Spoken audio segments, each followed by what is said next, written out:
যারা অনলাইনে বা অফলাইনে যেভাবে হোক জুয়া খেলে বেটিং এর মাধ্যমে যারা উপার্জন করছেন, তাদের প্রতিটি পয়সা হারাম, তাদের ইবাদত কবুল হবে না, দোয়া কবুল হবে না। এবং যেই দেহ যা হারাম দ্বারা গঠিত হয়েছে, নবীজি সাল্লাল্লাহু আলাইহি সাল্লাম বলেছেন যে সেই দেহ জাহান্নামের জন্য উপযুক্ত, সেটা জাহান্নামে যাবে। অতএব অনেকে নামাজ কালাম পড়ে হালাল হারাম মেনটেন করে না। যারা অনলাইন জুয়ার সাথে আসক্ত আছেন, আল্লাহর জন্য এই হারামকে আজকেই ত্যাগ করে দেন, মোবাইল থেকে আনইনস্টল করে দেন এবং এই হারাম থেকে সরে আসেন। পরিশ্রম করেন, কষ্ট করেন, এরপরে কষ্ট করে উপার্জন করেন। নবীজি সাল্লাল্লাহু আলাইহি সাল্লাম বলেছেন, আফদালুল কাসবে কাসবুল ইয়াদ। হাত দিয়ে মানুষ যে কামাই করে, পরিশ্রম দিয়ে করে মানুষ যে কামাই করে, এটা হলো সবচেয়ে উত্তম কামাই। অনেক অ্যাপ বের হয়ে গেছে, সবগুলোর জন্য কমন উত্তর, এগুলো সবগুলো হারাম।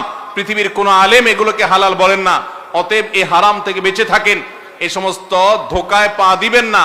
অতএব এই হারাম ছাড়বেন তো ইনশাআল্লাহ। আল্লাহ আমাদের যুবক ভাইদেরকে, সব ভাইদেরকে হারাম ছাড়ার তৌফিক দান করুন।